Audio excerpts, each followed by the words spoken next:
Donc, bonjour à toutes et à tous, et merci d'être venus aussi nombreux, encore une fois, à la bibliothèque Louis Aragon d'Amiens. On est absolument ravis de vous accueillir aujourd'hui et d'accueillir surtout monsieur Michel Bitbol, ici présent. Donc, Michel Bitbol, vous êtes l'un de nos plus importants penseurs en activité, selon moi, bon, c'est un avis personnel, mais il est quand même partagé. Vous êtes philosophe, vous avez une formation de médecin au départ, et vous êtes également physicien. Mais aujourd'hui, vous vous considérez essentiellement comme un philosophe. Donc, vous êtes directeur de recherche au CNRS, rattaché aux archives Husserl à l'École normale supérieure de Paris. Vous êtes également chargé de cours, vous avez également été chargé de cours à l'École polytechnique. Et vous encouragez également le dialogue entre Orient et Occident à travers des conférences dans le cadre de Mind and Life, si je ne m'abuse, dans les milieux de la méditation et du bouddhisme. Vous êtes, par exemple, intervenu auprès du Dalai Lama à plusieurs reprises. Alors, votre travail est extrêmement sérieux, mais il est également libre et transdisciplinaire, donc il est tout à fait intéressant pour une bibliothèque comme la nôtre de présenter vos travaux au plus grand nombre, comme aujourd'hui. Vous êtes l'auteur de nombreux ouvrages, comme De l'intérieur du monde, Physique et philosophie de l'esprit, Mécanique quantique, une introduction philosophique, et est annoncé pour 2019, Maintenant la finitude, peut-on penser l'absolu, toujours chez Flammarion. Vous êtes également auteur de nombreux articles qui seraient trop longs de citer, et vous êtes traducteur d'Erwin Schrödinger, le grand physicien et philosophe allemand du début du XXe siècle, qui vous a entraîné vers la philosophie. Donc aujourd'hui, nous allons parler plus essentiellement de la conscience. Donc c'est une question difficile, s'il en est, puisque la conscience, plus que tout autre sujet, se situe du côté de l'expérience partagée et presque pure. Alors là, vous me reprendrez sur les mots, mais davantage que du côté de la définition verbale, presque nécessairement imparfaite. Vous avez écrit à ce sujet une somme tout à fait considérable et passionnante. La conscience a-t-elle une origine? Des neurosciences à la pleine conscience, une nouvelle approche de l'esprit, chez Flammarion en 2014. Voilà le livre que vous pourrez trouver à la fin de la conférence avec notre libraire partenaire Martel, qui prend la forme un peu amusante d'une enquête avec assez nombreuses questions. Je crois que c'est en plusieurs chapitres, une quinzaine de chapitres qui prennent la forme de questions. Donc aujourd'hui, nous allons donc braver les imperfections du langage, puisqu'il faut bien essayer de communiquer le caractère difficile à accrocher de la conscience, pour essayer malgré tout de clarifier notre regard sur ce phénomène par la communication verbale, donc évidemment faute de mieux. Donc la conscience a ce site passionnant qu'on peut essayer de la cerner par différentes méthodes. Donc là, vous y revenez assez longuement dans votre livre. Elle permet des discussions assez joyeuses et parfois un peu féroces entre différents points de vue, différentes écoles. Elle permet aussi de mettre à jour et de révéler un certain nombre de préjugés épistémologiques, donc l'histoire des sciences, de façon d'appréhender la science, parfois qu'elle dévoile assez aisément. Donc elle garde cependant toujours une part de mystère, ça c'est assez net. Et si on ne lui trouve pas d'origine ou de source d'émergence, c'est peut-être, hypothèse, qu'elle est elle-même à l'origine, ou une origine du phénomène vivant. La conscience est en tout cas au cœur, au moins, de l'expérience humaine. Pour le reste, c'est sans doute un peu plus difficile de savoir. Elle est peut-être la lumière qui fait que se présente quelque chose plutôt que rien, pour reprendre la célèbre interrogation de Martin Heidegger. C'est donc un sujet complexe que nous allons essayer de rendre abordable au cours d'une conférence de type d'éducation populaire, en évitant d'employer un vocabulaire trop technique et en essayant d'être pédagogue et assez subjectif personnellement. Vous pourrez vous exprimer en votre nom. Donc, je vous rappelle le principe des conférences, entre 1h15 et 1h30 de questions d'entretien avec Michel Bitbol et moi-même, et une vingtaine de minutes de discussion avec le public. Mais si il y a des choses qui vous semblent trop obscures, vous pouvez intervenir et demander des précisions, évidemment. Donc merci à toutes et à tous, et on vous souhaite une excellente conférence. Et merci encore à Michel Bitbol. Donc je commence tout de suite par un aperçu un peu biographique. Donc Michel Bitbol, comme je l'ai dit, vous avez une solide formation médicale, vous êtes neurologue, philosophe, enfin pas neurologue, médecin, pardon, philosophe, mais qui s'intéresse aux neurosciences, et vous avez écrit sur des sujets en apparence divers, et avait consacré un gros livre sur la conscience. Quel a été votre cheminement personnel vers ce sujet de la conscience et pourquoi ce désir d'éclairer cet état, celui de la conscience en l'occurrence? Alors, le cheminement, il est certainement assez ancien. Il est même quasiment, je dirais, enfantin. C'est-à-dire que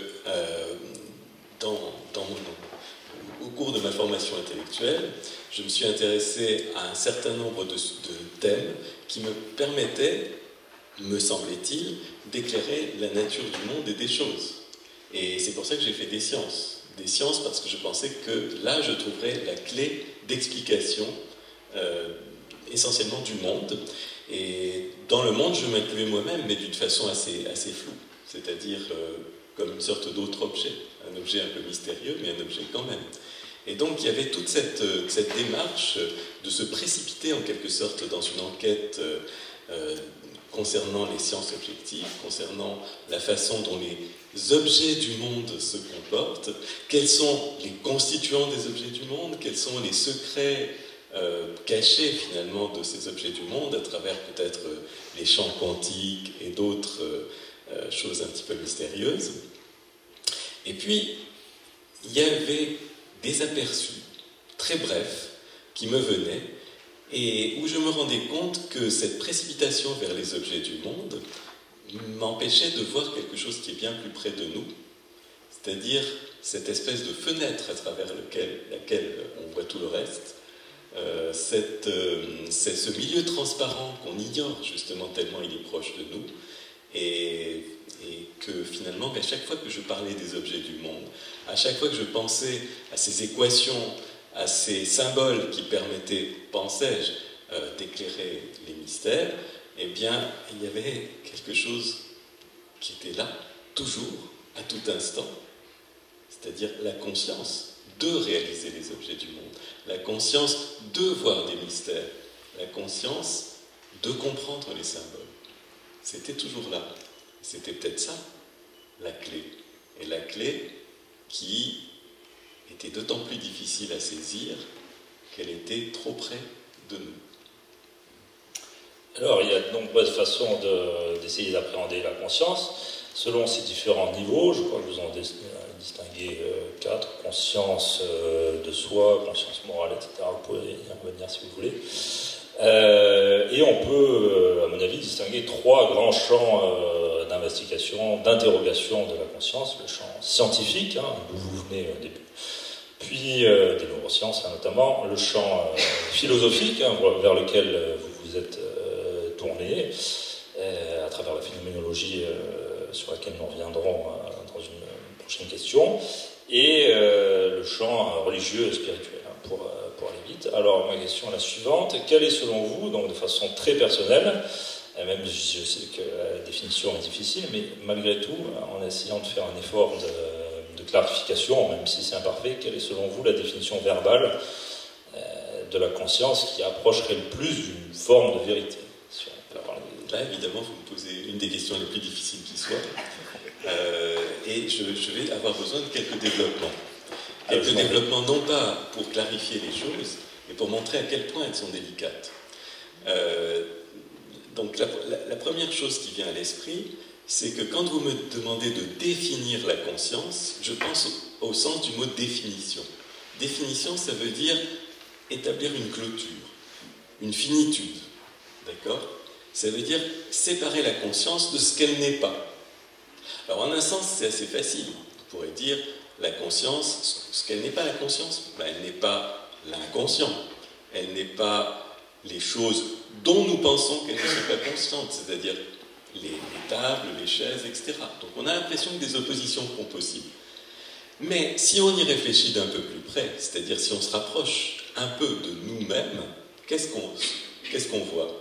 On se rend compte qu'à chaque fois que je parle de quelque chose qui n'est pas conscient, ou quelque chose dont je n'ai pas conscience, quelque chose donc qui est étranger à la conscience et dont je pourrais distinguer la conscience, qu'est-ce qui se passe ? En vérité, je suis maintenant conscient de ces choses dont je prétends ne pas être conscient. Puisqu'à travers la pensée que je n'en suis pas conscient, en vérité, j'en suis conscient. Donc là, je me pose des questions et je me dis, mais alors, est-il vraiment possible de séparer la conscience d'autre chose? Puisqu'à l'heure actuelle, en un certain sens, et là, je sais que je vais peut-être en faire sursauter quelques-uns, elle est tout ce que nous avons. Des fois, je demande à mes étudiants, pouvez-vous me citer quelque chose dont vous n'êtes pas conscient? Et ils me citent, alors, quand ils ne font pas attention à la question, ils disent, ah oui, par exemple, le Big Bang. Je n'en suis pas conscient parce qu'il n'y avait pas d'être conscient à l'époque, etc. Oui, mais à partir du moment où ils l'ont cité, visé, etc., ils en sont conscients. D'accord? Donc il y a vraiment quelque chose, un problème fondamental pour définir la conscience. Le deuxième problème fondamental pour définir la conscience, c'est que pour définir la conscience, on aurait besoin, comme on le fait dans tout dictionnaire, d'enchaîner des mots. Alors les mots, qu'est-ce qu'ils ont comme propriété principale? La propriété principale des mots, c'est de signifier quelque chose. Mais qu'est-ce que signifier quelque chose? Supposez que je vous demande, pensez à une rose. Pensez à une rose. J'ai dit le mot rose, et tout à coup, je vous ai renvoyé dans un jardin, au printemps. Pas maintenant, parce que ce n'est pas la saison. Donc, je vous ai envoyé plus loin, peut-être avant cette séance, ou peut-être après, si on pense au printemps suivant. Donc je vous ai poussé du présent de l'énonciation, du présent du son rose, vers quelque chose qui est lointain, passé, futur, dans un jardin. Pas ici en tout cas. Et donc, pour moi, la signification, c'est le renvoi, loin du présent, vers autre chose. Or, si vous voulez vous rendre compte de la conscience, la meilleure chose que vous puissiez faire, c'est justement d'éviter tout éloignement vis-à-vis du présent. Parce que la conscience, elle est là, maintenant, à cet instant, en chacun d'entre vous. Et donc les mots nous éloignent. Donc les mots, ils divisent, et ça ne marche pas. Les mots nous éloignent, et ça ne marche pas non plus. Donc ça forme tout un chapitre de mon livre. Pourquoi la définition de la conscience est une sorte de contradiction dans les termes. Mais maintenant, maintenant que j'ai dit ça, on peut essayer d'utiliser des définitions un peu mystérieuses qui vous font capter par des métaphores, par des clins d'œil, quelque chose de la conscience. Par exemple, je pense à la définition de Wittgenstein. Ludwig Wittgenstein, vous savez, ce philosophe viennois, qui ensuite a migré à Cambridge. Et Ludwig Wittgenstein, parmi toutes ses œuvres, a écrit un certain nombre de livres excellents autour du problème de l'expérience de la conscience. Dans l'un d'entre eux, il dit « La conscience, ce n'est pas quelque chose, mais ce n'est pas rien. » C'est mystérieux, c'est beau. Ce n'est pas quelque chose, ce n'est pas une chose que vous puissiez toucher, mais ce n'est pas rien. Et lui, dans un autre passage, peut-être encore plus étrange, il dit, mais la raison pour laquelle ce n'est pas rien, c'est peut-être que c'est tout. Mais ça, c'est peut-être un peu plus avancé. Donc je suspends et je garde cette première définition qui me plaît. La deuxième définition que j'ai trouvée chez un autre philosophe, un philosophe allemand du début du XXe siècle, celui-là, pas forcément parmi les plus connus, mais à mon avis parmi les meilleurs, qui s'appelle Ernst Cassirer. Je ne sais pas si quelqu'un a entendu parler d'Ernst Cassirer. Alors, Ernst Cassirer dit ceci dans son livre c'est la philosophie des formes symboliques. Il dit « La conscience, c'est ce but auquel toute la connaissance tourne le dos. » Ce but auquel toute la connaissance tourne le dos. La connaissance, c'est une connaissance des choses, une connaissance des objets, une connaissance de ce qui est là devant, une connaissance de ce qui est étalé sur la paillasse du chercheur, une connaissance de ce qui est sous le microscope, bref, une connaissance de ce qui est devant nous. Mais la conscience, elle n'est pas devant nous. Je pourrais dire elle est simplement là. Mais je pourrais aussi dire, comme Cassirer, c'est ce à quoi nous tournons le dos. Elle est là. pas là. Elle est ce qui permet de voir des choses là-bas. Mais elle n'est pas elle-même là-bas. Voilà un petit peu une autre définition de la conscience. Bon, maintenant, vous allez me dire, qu'est-ce que vous êtes cryptique et mystérieux? Vous ne voulez pas vous engager, vous ne voulez pas nous dire qu'est-ce que c'est que la conscience.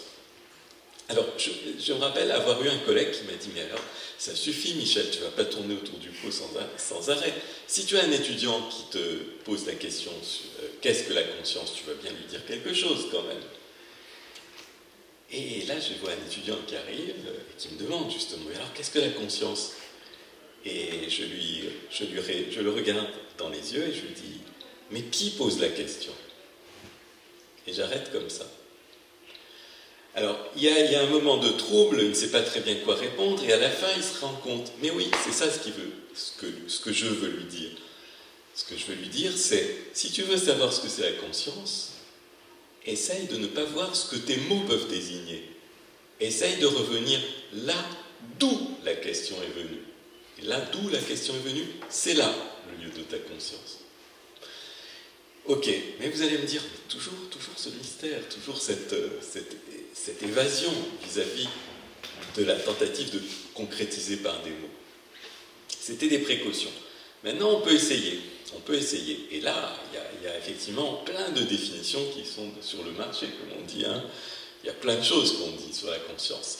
Alors, d'abord, je peux vous citer les deux principales définitions opératoires de la conscience qui permettent aux neurobiologistes, aux neurologues, dans leurs hôpitaux et dans leurs laboratoires, de travailler, disent-ils, sur la conscience.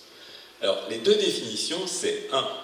La conscience est le pouvoir de synthèse de toutes les informations mentales. Car vous savez que l'esprit travaille de façon en partie inconsciente. Il y a ce qu'on appelle un inconscient cognitif. Il y a des choses que nous faisons très bien sans en être conscient. Bon, l'exemple majeur, c'est quelqu'un qui conduit sa voiture et qui parle en même temps à quelqu'un. Il ne se rend pas compte de ce qu'il fait et pourtant il le fait très bien. Donc son activité mentale qui lui permet de détecter les obstacles, d'éviter, même éventuellement de lire les limitations de vitesse sur la route, toute cette activité mentale, il la fait non consciemment. Donc finalement, la conscience n'est pas là. Mais il y a beaucoup d'autres activités mentales qu'il fait de façon également inconsciente. Mais à un moment, toutes ces activités mentales vont se réunir et devenir, disons, être éclairées, pour prendre la métaphore habituelle, par la lumière de la conscience. Donc les spécialistes de sciences cognitives disent la conscience est la fonction cognitive qui nous permet de synthétiser les informations mentales. Voilà une définition.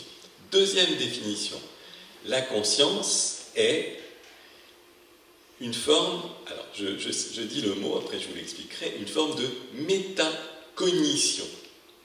C'est-à-dire une forme de cognition de la cognition, une forme de connaissance de la connaissance.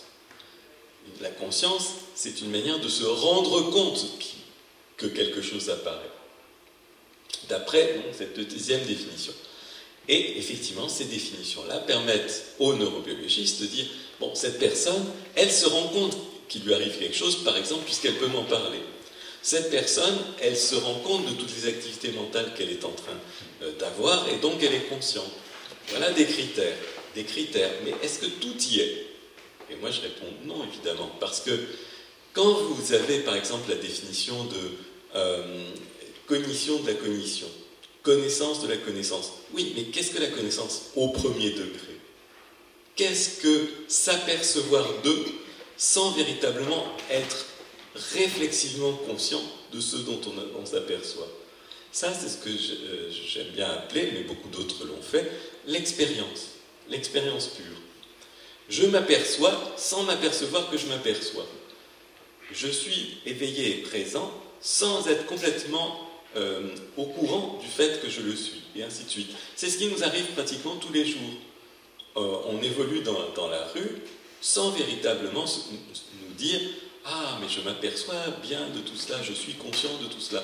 Non, on fait plein de choses dans ce que certains philosophes ont appelé le flow, c'est-à-dire l'écoulement, le le fait simplement de couler dans la vie sans s'apercevoir véritablement de tout ce qu'on fait. On n'est pas conscient au sens réflexif, mais on est conscient en un sens minimal, c'est-à-dire qu'il y a quelque chose que cela nous fait d'être présent dans ce monde. On ressent quelque chose sans véritablement être réflexivement conscient que nous ressentons quelque chose. Et ça, c'est une forme extrêmement primaire de la conscience que les scientifiques ne prennent pas en compte. Et c'est seulement certains philosophes de l'esprit, comme par exemple Ned Block, qui ont signalé que dans toutes les définitions cognitives et neurocognitives de la conscience, manquait quelque chose. C'est justement cette expérience pure, c'est ce qu'il appelle la conscience phénoménale, la conscience pure apparaître, sans apparaître de l'apparaître, sans être au courant que nous nous rendons compte de quelque chose. Donc au premier degré plutôt qu'au second degré, si vous voulez. Donc voilà quelques tentatives. Et encore, j'ai pas fini, j'ai pas épuisé les tentatives. Vous pouvez en porter rien. Oui. Le tout dernier, Ned Block, B-L-O-C-K. C'est un philosophe américain de la conscience.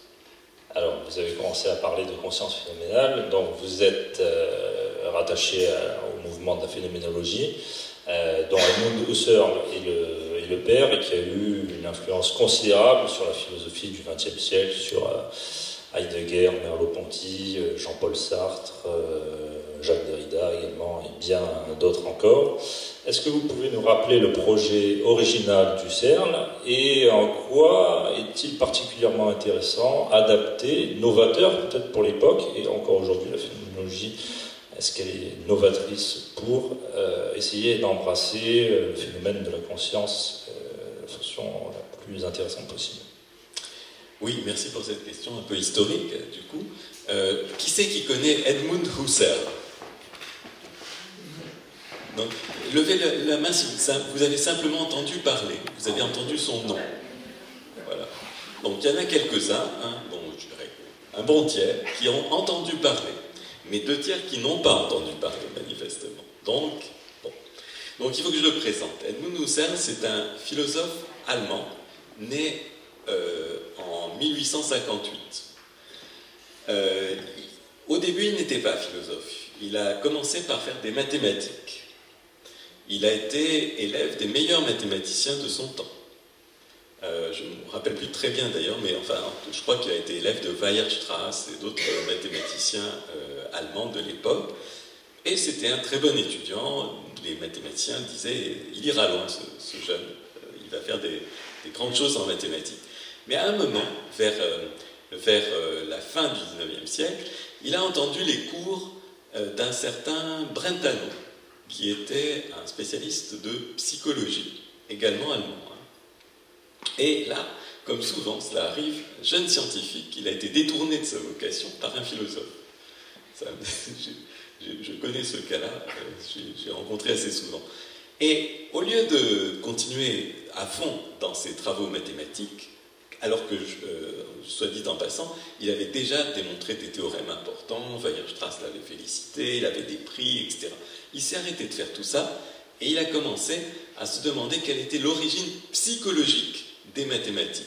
Au fond, quel est le principe de l'élaboration des concepts mathématiques? Comment on fait pour passer du monde empirique, c'est-à-dire du monde qui bouge, qui varie, qui a des couleurs, etc., à ces concepts unifiés, statiques, formels, qui sont les concepts des mathématiques. Qui s'est posé la question de la psychologie des mathématiques. Et par ailleurs, il a fait quelques progrès dans ce domaine, mais il n'était pas satisfait. C'est dit parce que, d'un côté, c'est vrai que les mathématiques sont une élaboration de nos esprits, mais en même temps, nos esprits, ce sont des esprits, au fond, limités, empiriques, des esprits qui ne peuvent pas aller jusqu'au bout de cette hyper-formalisation en quoi consistent les mathématiques, qui consiste à aboutir à ce que Platon appelait une pure idée, quelque chose qui est éternel, qui vaut pour tout le monde et qui à un moment ne bouge plus du tout. Nos esprits n'arrêtent pas de bouger. Comment on arrive à des choses à des concepts qui ne bougent plus comme ça. Le concept de triangle, c'est quelque chose, enfin c'est un concept qui vaut depuis Euclide jusqu'à nos jours. Le concept de cercle, le concept de sphère, etc. Le concept de nombre également. Tous ces concepts, ils ont une forme d'éternité, alors que nos esprits sont fluents. Ils n'arrêtent pas de bouger, ils sont mortels. Comment est-ce possible de passer de ces esprits mobiles et mortels à des concepts immobiles et immortels? C'est extraordinaire. Donc c'était un problème pour lui. Donc il a commencé à avoir des doutes. Et puis il s'est dit, et si j'appliquais justement la méthode même des mathématiques aux études de mon propre esprit? Et donc là, il a commencé à imaginer qu'à partir de son esprit, il allait tirer ce qu'il appelait les essences des vécus. C'est-à-dire ce qui, dans les vécus, est constant, arrive tout le temps, dans toutes les circonstances, pour tous les esprits. Et il s'est dit, à partir de là, je vais fonder une science vécue de l'esprit, en élaborant, si vous voulez, ce que moi j'appelle les invariants subjectifs. Ce qui, dans le subjectif, ne varie pas. En général, tout varie dans le subjectif. On n'arrête pas de changer d'idée, on n'arrête pas de changer de perception, etc. Mais quelque chose ne varie pas. Qu'est-ce qui ne varie pas? Alors, Husserl s'est demandé, qu'est-ce qui ne varie pas dans nos esprits? Qu'est-ce qui ne varie pas dans notre conscience? Et il a trouvé quelques réponses. Par exemple, il y a une chose qui ne varie pas. Toute conscience est toujours conscience de quelque chose. Par exemple, j'ai conscience de cette bouteille, j'ai conscience de cette table, j'ai conscience de vous. Ma conscience, dit Husserl, est intentionnelle, elle est dirigée vers quelque chose. Ça ne change pas. Quelle que soit l'errance de votre attention, vous aurez toujours une attention dirigée vers quelque chose, une conscience de quelque chose. Donc voilà. Ça, si vous voulez, c'est le premier résultat de sa recherche d'invariants dans la conscience. Mais la deuxième chose très importante, vous l'entendez, c'est que Husserl est quelqu'un qui, après s'être intéressé aux objets, donc les objets en particulier mathématiques, les triangles, les cercles, les sphères et les équations différentielles, admettons, s'est intéressé à la source de tout cela. La source, c'est-à-dire la conscience. Donc la phénoménologie, c'est aussi et surtout une discipline que l'on appelle réflexive, qui réfléchit, comme si on avait un miroir qui nous restituait ce que nous sommes, qui nous renvoie à nous-mêmes. La phénoménologie, c'est une discipline qui nous renvoie vers ce que nous sommes en train de ressentir, de penser, de travailler en nous-mêmes. Donc voilà un petit peu ce que c'est que la phénoménologie. Et cette discipline a eu un destin absolument énorme. Donc depuis 1900, date du premier traité de phénoménologie par Husserl, qui s'appelle d'ailleurs les recherches logiques, parce que Husserl voulait trouver les sources psychologiques, phénoménologiques de la logique. D'accord ? Depuis ce premier traité qui s'appelle donc la recherche de la logique, les recherches logiques, pardon, jusqu'à nos jours, il y a toute une tradition phénoménologique qui est très puissante d'ailleurs en France. C'est probablement à l'heure actuelle le pays du monde où la tradition phénoménologique est la plus puissante. Il y a eu donc Jean-Paul Sartre, Maurice Merleau-Ponty, Emmanuel Lévinas, Michel Henry, et de nos jours des gens comme Marc Richir, Renaud Barbaras, etc., etc. Moins connus, mais vous voyez, enfin, ils le seront bientôt. Alors pour poursuivre sur de grands personnages, vous avez été proche, en tout cas vous êtes beaucoup intéressé aux travaux de Francisco Varela. Vous avez organisé en articles et commentaires un de ses derniers livres, Le Cercle Créateur, il me semble. Donc c'est un biologiste chilien, mort en 2001, qui a inventé, donc pour poursuivre et pour faire le lien, donc, et un retour vers les sciences, qui a inventé la neurophénoménologie. Donc, qu'est-ce que la neurophénoménologie? Entre quelles disciplines la neurophénoménologie fait-elle le pont?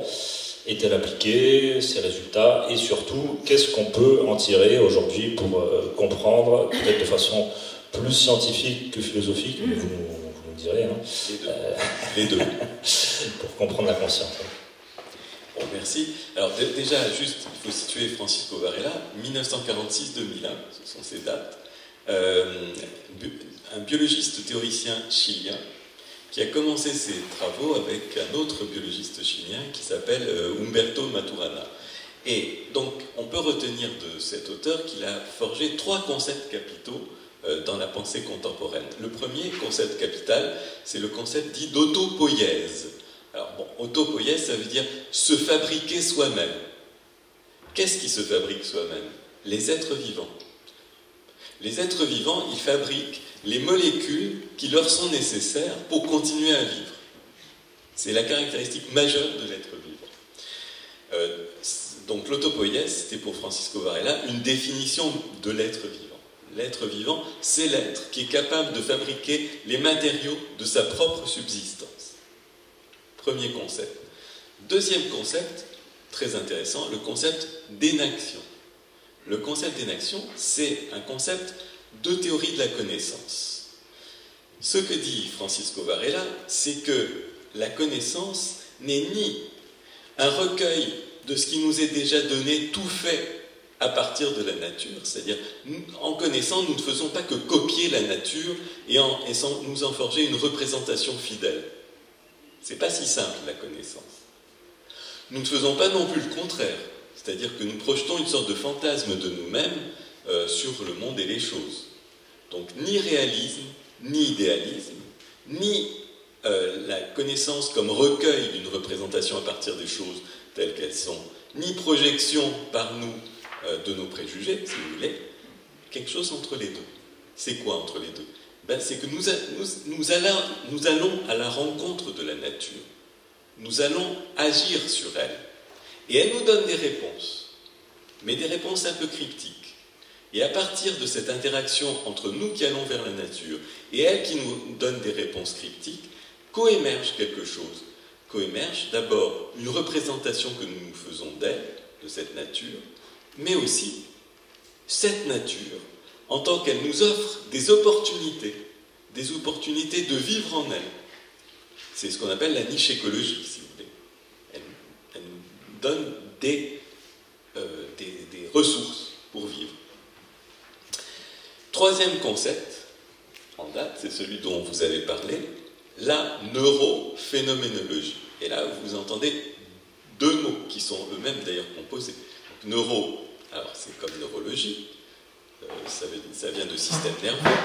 Phénoménologie, c'est ce nom un petit peu long de la discipline forgée par Husserl, qui est, soit dit en passant, ce mot, il est formé de 2 mots, phénomène et logos. Phénomène, ça veut dire l'apparaître, l'apparence, et logos, c'est le discours. Donc la phénoménologie, c'est le discours sur les choses qui apparaissent. Ou c'est le discours sur l'apparaître lui-même. D'accord? Juste encore un peu d'étymologie, parce que, vous voyez, c'est un mot qui comprend déjà pratiquement 3 racines, c'est beaucoup. Hein. Un peu d'étymologie encore. Phénomène. Donc, phénomène, la racine, phénesté, en grec, elle est apparentée à la racine phos, également grec. Phos, c'est comme photon. Photographie, c'est la lumière. Donc l'apparaître, c'est ce qui est lumineux, c'est ce qui apparaît. L'apparaître, c'est effectivement ce qui se donne, par exemple, dans la vision, mais pas seulement. En tout cas, c'est éclairé. Quand la lumière est éteinte, eh bien, vous ne voyez plus rien apparaître. Donc voilà pour l'apparentement entre l'étymologie de phénomène et l'étymologie de photon, la lumière. Maintenant, neurophénoménologie. Donc vous voyez que c'est une association de 2 disciplines. L'une qui est une discipline d'étude objective du système nerveux, la neurobiologie. Et l'autre qui est une discipline de l'étude directe de l'expérience vécue, la phénoménologie.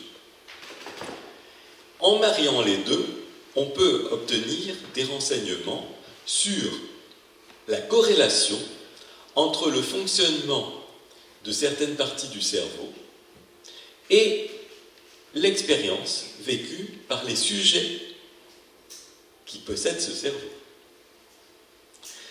Au fond, cette discipline, on l'a toujours pratiquée. La neurobiologie ne pourrait pas nous donner de renseignements sur l'esprit et la conscience si, d'une manière ou d'une autre, elle ne demandait pas au sujet ou au patient « qu'est-ce que vous ressentez ?»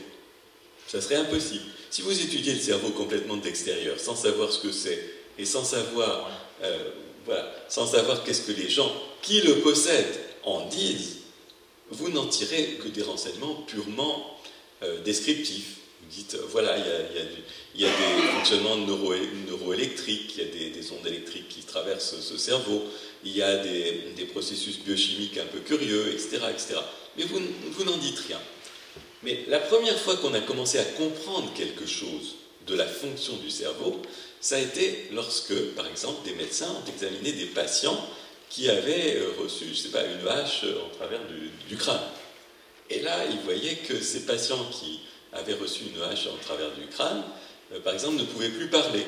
Ou alors leur raconter des choses étonnantes qu'ils ressentaient, qui n'avaient rien à voir avec ce que des êtres humains normaux ressentent, et ainsi de suite. Et au fur et à mesure que ces connaissances de corrélation entre l'expérience vécue des patients et la connaissance du cerveau se mettaient en place, on avait des connaissances de plus en plus fines sur ce qu'on appelait la fonction des régions cérébrales. Telle région a pour fonction de mettre en place le langage, d'autres ont pour fonction de mettre en place la vision, et ainsi de suite, et ainsi de suite. Donc il fallait marier les deux, l'expérience des sujets et l'étude objective du cerveau. Mais curieusement, on n'est pas allé très loin dans ce domaine. Il y a eu une tendance dans la neurobiologie, un peu à l'hubris, comme disent les Grecs, c'est-à-dire à l'excès. Une tendance à se dire, puisque c'est tellement puissant notre science, on va bientôt pouvoir se passer de l'expérience vécue, ou presque. Il n'en restera plus grand-chose. Ce qui compte, c'est d'aller au bout de cela. Et ça s'appelle la philosophie éliminativiste. On élimine tout ce qui a trait au langage de la psychologie ordinaire, la psychologie du sens commun, celle qui nous dit je vois quelque chose de beau, ou j'ai mal, ou j'ai peur, ou j'ai du plaisir, des choses comme ça. On ne voulait plus en entendre parler. Ce qui comptait, c'était de remplacer ce langage par les fonctions cérébrales qui sont censées sous-tendre ces fonctions. Mais Francisco Varela a dit, mais avec cette méthode, vous ne ferez jamais de progrès. C'est le contraire qu'il faut faire. Il faut être beaucoup plus précis dans la description de l'expérience vécue, de façon à devenir aussi beaucoup plus précis dans la détermination des corrélats neurobiologiques. Et c'est ce qu'il a commencé à faire avec un grand succès. Et de nos jours, cette méthode est assez utilisée et elle permet de détecter des corrélats neuronaux beaucoup plus nombreux et beaucoup plus raffinés que sans elle. Alors, on a commencé à le sentir un petit peu. Donc, vous êtes de formation scientifique extrêmement lourde et sérieuse. Mais à vous lire plus particulièrement ce livre, on peut avoir l'impression que la science, dans ce qu'elle a de plus dur finalement, physicalisme et réductionnisme notamment, dont vous parlez assez longuement, obtient des données peut-être objectives autour de la conscience, sans forcément la cerner jamais tout à fait, mais des données finalement assez peu exploitables ou assez peu significatives pour l'expérience humaine relativement pauvre finalement, pour aller plus loin. Donc, est-ce que selon vous, en quoi la science marque-t-elle une limite pour la science? Et pensez-vous que cette limite pourrait être un jour dépassée, ou vous pensez qu'il y a une vraie limite entre science et conscience, et que donc il faut passer à la philosophie? C'est un peu ce que vous avez fait. Et voilà. En effet, c'est vrai que ce livre, La conscience a-t-elle une origine, c'est le livre d'un scientifique passé à la philosophie. Vous avez raison. Alors pourquoi, à mon avis, la science, tout en permettant de faire des progrès immenses, tout en permettant, par exemple, d'avoir une maîtrise extraordinaire des états de coma et des états végétatifs, de discriminer entre des patients qu'il sera relativement facile de réveiller et d'autres qui ne le seront pas, de connaître à peu près l'état physiologique des personnes en anesthésie générale. Bref, des résultats remarquables. Malgré cela, les sciences, par leur constitution, laissent échapper quelque chose de la conscience. Ce quelque chose, c'est ce que je vais appeler tout à l'heure l'expérience vécue. Pourquoi? Eh bien, pour une raison simple, une raison presque évidente, tellement évidente comme d'habitude que personne ne la voit. Ça, c'est typique des questions qu'étudie la philosophie, soit dit en passant. Hein. Edmund Husserl, mon philosophe phénoménologue, disait la philosophie est la science des banalités. C'est la philosophie est le savoir de ce qui est trop évident pour qu'on le voie. Les scientifiques n'y s'y intéressent pas, c'est normal. Les philosophes, oui. Alors, qu'est-ce qui est trop évident? D'abord, l'expérience vécue. Tout objet se donne comme objet d'expérience, et donc on ne voit pas l'expérience. Par ailleurs, qu'est-ce qu'un objet? Comment les sciences définissent-elles leurs objets? Elles définissent leurs objets en soustrayant, par définition, tout ce qui est subjectif dans ce qui nous apparaît. Par exemple, ce qui est subjectif, c'est que je trouve cette bouteille belle, par exemple, la bouteille d'eau. Vous pouvez ne pas la trouver belle. Ce qui peut être subjectif, c'est que je vois certaines couleurs que d'autres, par exemple des daltoniens, ne verraient pas. Donc il y a plein de choses subjectives. La science se donne pour mission d'extraire tout le subjectif, les valeurs, les jugements esthétiques, les impressions momentanées, et de ne retenir que les formes stables, qui valent en tout temps, en tout lieu, pour tout le monde. D'accord? Et elles retiennent ce que j'appellerais le squelette formel de l'expérience. Quand les physiciens font des mathématiques, c'est pas pour rien. C'est pas juste parce que les mathématiques, c'est un joli langage. Non, c'est parce qu'en vérité, les mathématiques expriment justement ces formes invariantes par changement de sujet, de lieu, de temps, etc. C'est ça qui intéresse le physicien. Comme disait Henri Poincaré, un grand mathématicien et physicien français, Henri IV est passé par là. Mais ça n'intéresse pas le physicien. Ce qui intéresse le physicien, c'est que Henri IV, comme tout être, est un corps matériel pesant. D'accord? Donc ce qui l'intéresse au physicien, c'est ce qui ne varie pas, ce qui n'est ni fait historique, ni circonstance subjective. Du coup, la subjectivité, par définition, par construction, échappe aux sciences de la nature, aux sciences physiques, aux sciences biologiques, à tout ce que vous voulez. Ce qui n'échappe pas aux sciences physiques, et surtout aux sciences biologiques, c'est ce qu'on pourrait appeler les corrélats physiques et physiologiques de l'expérience. Que par exemple, au fait de voir une partie de tennis soit associée telle dynamique neurocérébrale, ça, les sciences peuvent le dire. Et c'est d'ailleurs cette corrélation extrêmement étroite entre une certaine activité mentale et une certaine dynamique cérébrale qui permet aux médecins, donc dans les services de réanimation, de détecter donc des états de conscience qui sont inaperçus autrement, parce que les patients sont complètement étendus, inertes, immobiles, ils ne réagissent pas aux stimuli, etc. Et pourtant, ils peuvent avoir une activité cérébrale qui, étant généralement corrélée à un contenu mental, nous font dire que ces patients, en vérité, sont réveillés, sont conscients. Donc voilà ce que peut dire la science. C'est énorme, mais ne peut pas élucider ni l'origine, ni la nature, ni la structure de l'expérience vécue. Ça, c'est du domaine d'autres disciplines.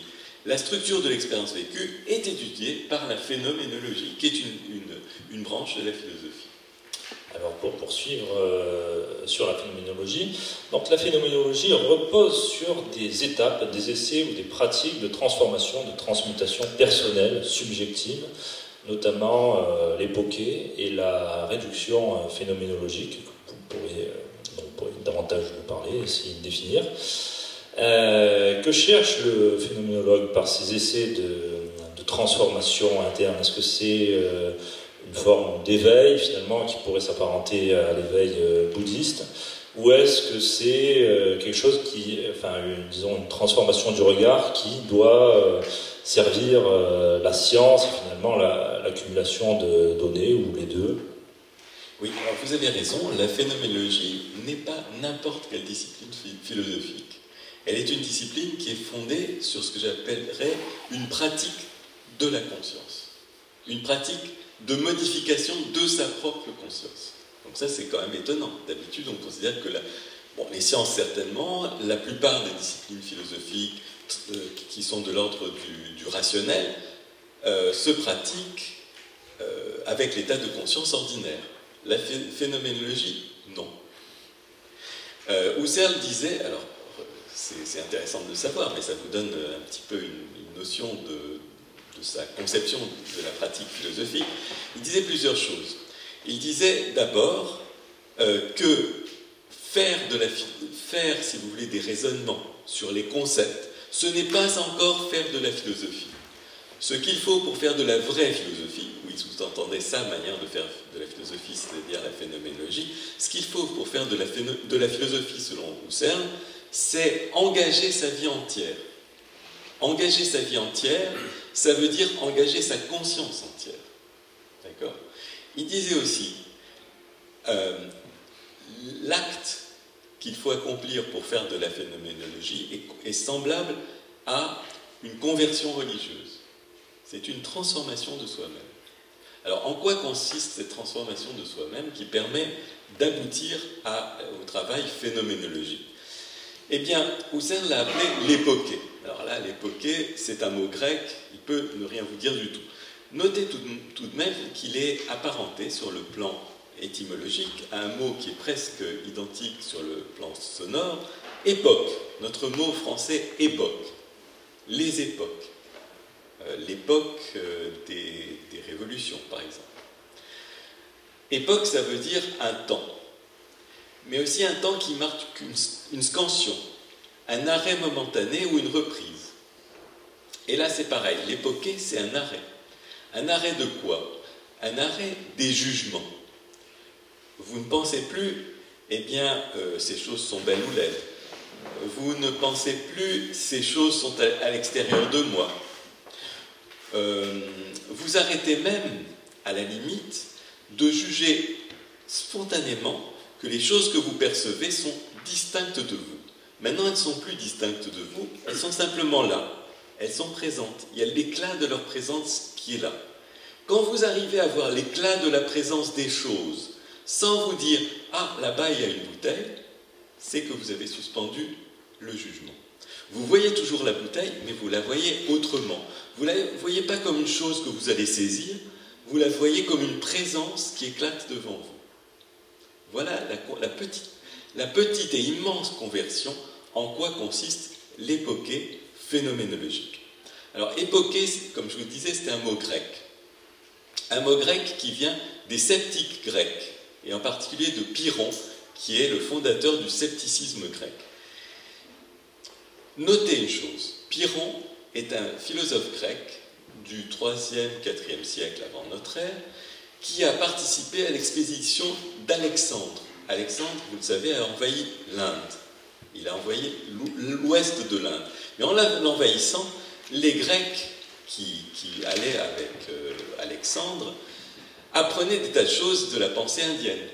Et justement, il y avait Pyrrhon, petit philosophe grec, qui était parmi les soldats d'Alexandre, et qui s'est assis à côté de ceux qu'il appelait en grec les gymnosophistes, c'est-à-dire les sages nus.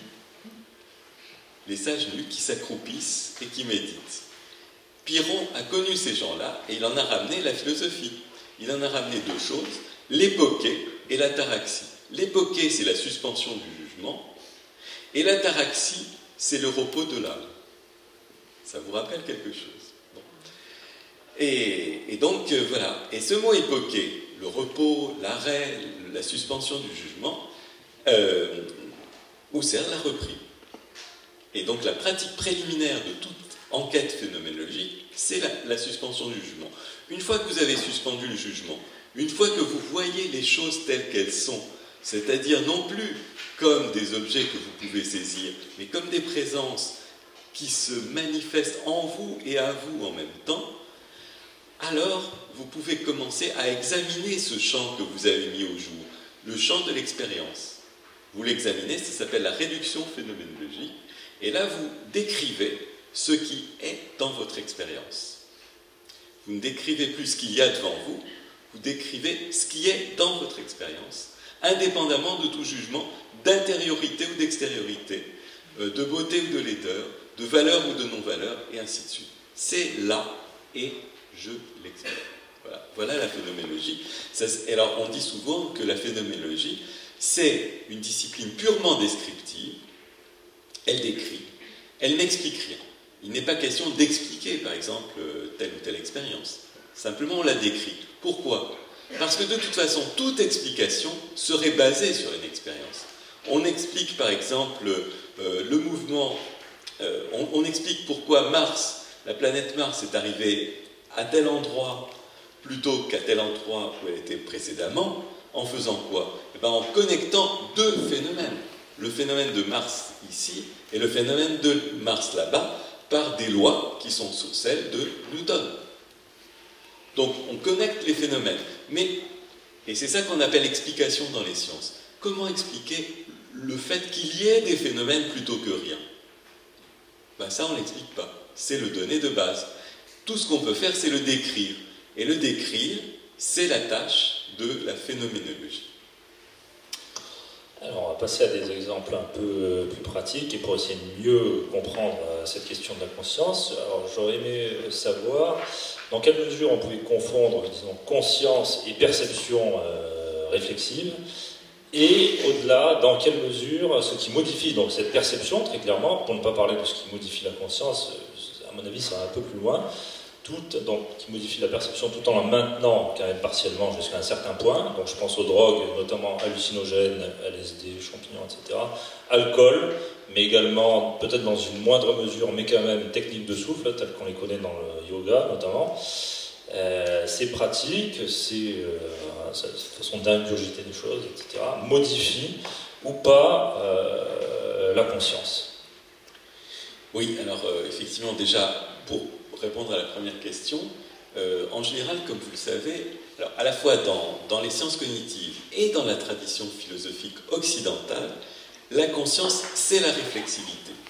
C'est-à-dire se rendre compte que j'observe quelque chose, me rendre compte que je suis en train, par exemple, que je suis réveillé maintenant, des choses comme ça. Je me rends compte, je m'examine moi-même en train de faire ou de percevoir quelque chose. Mais la conscience, c'est aussi, comme je vous le disais, l'expérience pure. Le fait d'être simplement présent aux choses sans forcément m'en rendre compte. La conscience, c'est les deux choses à la fois. D'accord ? Alors, est-ce que les drogues peuvent modifier cette structure, peuvent modifier notre état de conscience? Oui, bien sûr. Elles modifient l'état de conscience, elles le transforment en modifiant ses contenus, mais aussi en modifiant cette structure de base. Parce que quelquefois, je ne me rends même plus compte de ce qui se passe, par exemple dans la prise de drogue, etc. Je ne peux me rendre même plus compte de ce qui se passe. Je suis totalement entraîné dans une expérience qui me dépasse totalement. Je n'ai plus, si vous voulez, l'appareil mental qui me permettrait de juger de cette expérience. Dans les états, vous savez, de mort imminente, les patients sont entraînés dans un flux de conscience absolument extraordinaire, qui a souvent été décrit dans un certain nombre de livres, qui a une séquence assez précise, mais en général, les gens ne se rendent pas compte de ce qui se passe. Ils le racontent ensuite, mais sur le moment, ils ne se disent pas « Ah tiens, je suis en train d'avoir des anomalies biochimiques dans mon cerveau, et donc il m'arrive quelque chose de ce genre. » Non, ils sont totalement pris dans l'expérience. Et pour eux, c'est plus réel que toute autre réalité. Ils le disent tous quand ils reviennent de là, ils disent « Mais c'était plus réel que la réalité. » Je me rappelle aussi de gens, de chercheurs qui ont témoigné de la prise de drogue comme l'ayahuasca et qui disent qu'ils avaient l'impression que c'était un continuum de réalité qui avait un caractère de présence encore plus accentué que ce qui se passe quand, disons, disons, on est dans l'état de conscience standard. Donc effectivement, il se passe des choses. Et ces choses, j'ajoute que ces choses, on ne peut pas les évacuer comme si c'était des anomalies. Parce que dans le champ de la conscience, tout compte. La conscience, c'est tout ce qu'on peut en faire. Ce n'est pas seulement l'état de conscience ordinaire, éveillé et purement rationnel. C'est tout ce que la conscience peut devenir, fait aussi partie de ce champ à étudier. Et donc, pour poursuivre un peu dans ce questionnement, que peuvent nous dire des états, pour le coup, normaux, comme le sommeil, voire l'hypnose, hein, puisque ça ne nécessite pas la prise de drogue ou de choses dans ce sens, le coma, voire l'anesthésie, bon, qui nécite la prise d'une substance. Sur cette question de la conscience, est-ce que vous pouvez poursuivre un peu? Alors, il y a un de ces points qui vous attire plus particulièrement? Oui, il y en a beaucoup qui m'attirent.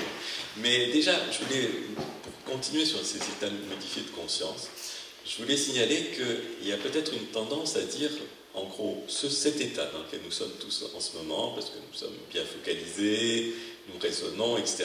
Cet état-là, c'est l'état normal. C'est l'état qui nous révèle la nature de la réalité. Ça serait, je dirais, un préjugé de philosophie des sciences, qui dirait c'est dans cet état normal que nous détectons la nature de la réalité. La nature de la réalité, c'est d'être constitué d'objets qui sont communs à tous. Ça serait la croyance standard, la croyance de l'homme rationnel éveillé. Mais, comme je vous disais, certaines personnes qui ont eu des états de ce type, des états avec drogue, des états dits pathologiques, c'est-à-dire avec le cerveau altéré, etc., ont dit que leur vécu à cette époque était que ce qui se donnait à eux était encore plus réel que la réalité ordinaire. Alors, réfléchissons à ça. Certaines personnes, justement, qui ont subi ces expériences ou qui ont réfléchi sur cette expérience, je pense par exemple à la neurologue Jill Taylor, la neurologue américaine Jill Taylor, ou au philosophe français Michel Hulin, se sont demandé si en vérité ces expériences d'état altéré de conscience ne nous mettaient pas, au fond, en contact avec un niveau de réalité qui était peut-être encore plus profond que celui qu'on détecte habituellement par les méthodes instrumentales et rationnelles. Pourquoi? Eh bien, simplement parce que, par exemple, je prends le cas de Jill Taylor, cette neurologue américaine, qui a eu un infarctus, un accident vasculaire cérébral. Un de ses hémisphères, je crois que c'était l'hémisphère gauche, c'est-à-dire justement l'hémisphère qui porte les structures permettant l'élaboration linguistique. Donc son hémisphère gauche était en état de blocage vasculaire. Le sang ne passait plus dedans, et donc son cerveau était sous-oxygéné, la partie gauche du cerveau était sous-oxygénée. À ce moment-là, Jill Taylor a eu des expériences étonnantes. Bien sûr, elle se rendait compte qu'elle ne pouvait plus parler, elle ne pouvait plus appeler. C'était c'était très angoissant. Elle a essayé de téléphoner à quelqu'un, mais pas un mot ne pouvait sortir, et ainsi de suite. Bon, il y avait ça, ce symptôme que beaucoup de patients connaissent. Mais elle a eu d'autres symptômes. Et le principal symptôme, c'est tout à coup de se sentir ne plus être séparé avec le monde et les choses. Ne plus faire qu'un avec le monde et les choses. Et donc, après son expérience, elle s'est rétablie. La plupart des fonctions qui s'étaient mises en veilleuse se sont réveillées. Et c'est très intéressant, elle était neurologue, donc elle avait à interpréter le sens de ses expériences. Elle avait deux possibilités. Soit elle disait que ces expériences n'étaient que des hallucinations, des choses pathologiques, des choses qu'il fallait définitivement mettre de côté, soit elle leur attribuait une signification particulière. Et c'est la deuxième option qu'elle a choisie. Et donc elle a choisi l'option consistant à attribuer à cette expérience d'unité qu'elle a vécue, cette expérience de ne plus être qu'un avec les choses apparaissantes et avec le monde en général, comme hautement signifiante. Et elle a dit ceci dans son livre, Jill Taylor, elle a dit, en vérité, ce qui se passe, c'est quand mon hémisphère gauche, avec justement toutes ces fonctions conceptuelles et linguistiques, cristallise toutes les fonctions qui me permettent d'utiliser les choses dans le monde, de survivre en lui, mais me cache quelque chose d'important dans le monde. Ce qu'elles font, c'est me permettre d'analyser les choses, me positionner face à elles, et me permettre de survivre en tant qu'organisme séparé d'elles. Mais ce qu'elles me cachent, c'est qu'en vérité, je ne suis pas distinct d'elles. Et voilà comment Jill Taylor a attribué un sens métaphysique, un sens philosophique, à cette expérience qu'elle a eue. Non pas le sens d'une anomalie, d'une pathologie, mais le sens d'une révélation du véritable état du monde et d'elle-même dans le monde. Donc voilà comment, si vous voulez, une expérience comme ça extraordinaire peut être interprétée de quantité de façons. Michel Hulin dit quelque chose de ce genre. Il dit aussi dans son livre excellent, qui est d'ailleurs dans cette bibliothèque, La mystique sauvage, il dit que des personnes qui ont eu comme ça des expériences un peu bizarres, de sortie du corps, d'unité, etc., se sont dit « Ah, mais c'est des expériences hautement signifiantes ». Alors, là, il y a deux façons de les voir. Sur un plan négatif, c'est-à-dire « Ah, c'est quelque chose qui m'est arrivé, mais c'était pathologique », ou sur un plan, comme il le dit, comme Michel Hulin le dit, de négation de la négation. C'est-à-dire d'une négation qui est faite habituellement par le sens commun, par notre expérience ordinaire, la négation de notre unité avec le monde. Voilà. Alors, vous êtes, comme je l'ai rappelé en introduction, vous êtes proche du bouddhisme. Vous connaissez bien le Dalai Lama, vous êtes intervenu plusieurs fois auprès de lui, et vous vous intéressez également à la méditation, dont l'une des premières stratégies, je pense notamment à la méditation hindoue, pour arriver à modifier l'état de conscience et de suspendre le souffle. Alors ça nous ramène également encore à la phénoménologie, à cette nécessité de suspendre quelque chose pour parvenir à un état de conscience peut-être plus qualitatif, disons. Alors il y a une autre chose dans les doctrines hindoues qui est une espèce, vous me contredirez hein, si nécessaire, mais qui à mon avis est une espèce d'opposition entre la conscience et la pensée, selon laquelle la pensée pourrait être un parasite de la conscience, une espèce de fédulogie qu'il faudrait tout d'abord dompter et ensuite annihiler pour parvenir à des états de conscience supérieurs,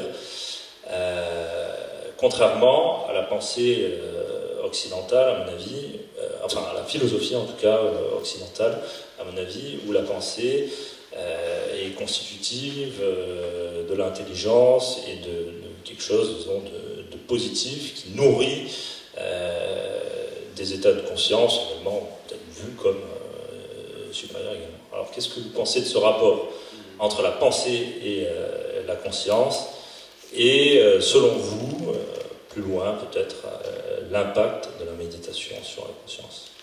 Alors d'abord, vous avez raison de faire un rapport entre la phénoménologie et la méditation. Ce n'est pas un rapport qui est très connu, hein, mais je pense que je vous ai déjà donné assez d'indications, assez de pistes pour que vous commenciez à vous en douter. D'abord, cette fameuse époquée. L'époquée empruntée à un sceptique grec qui lui-même connaissait les pratiques indiennes, hein, comme je vous l'ai dit. Il se trouve qu'en vérité, époquée, le mot grec, est une traduction presque littérale d'un mot sanskrit qui est nirodha et qui veut dire exactement la même chose, cessation, suspension.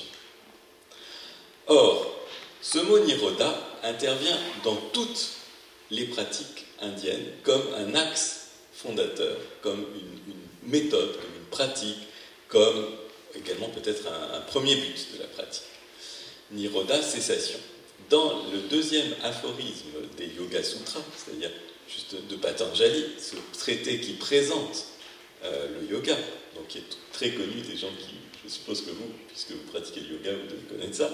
Donc le deuxième aphorisme dit, alors je ne vais pas dire la phrase sanskrit, c'est le yoga est la cessation des processus mentaux. Voilà. Donc ça correspond bien à ce que vous avez dit. Il y a aussi un aphorisme connu, c'est la troisième noble vérité du bouddhisme, qui dit, qui est ce qu'on appelle la vérité de la cessation de la souffrance.